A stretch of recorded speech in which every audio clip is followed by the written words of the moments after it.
والمسلمين والمنافقين والظالمين والحاكمين. اللهم انصر من نصر دين محمد صلى الله عليه وسلم اجمعين. اللهم انصر الاسلام والمسلمين. اللهم انصر في فلسطين. اللهم انصر في فلسطين. اللهم انصر في فلسطين.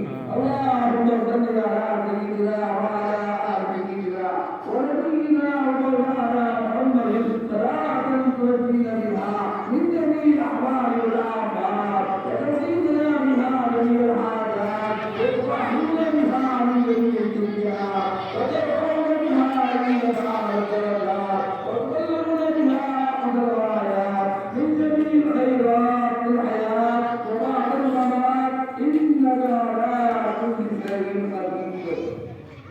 اے اللہ اے رب کریم اے پاک پروردگار جس نے قرآن کریم کو اے اللہ نات رسول صلی اللہ علیہ وسلم کو درود و سلام کو ان تبرکات کو ان دعاؤں کو ان خوشبوؤں کو ان نظروں کو ہم تمام حاضرین کی حاضری میں مولا تو اپنے کرم سے اپنے فضل سے ہماری تمام غلطیوں سے خطاؤں سے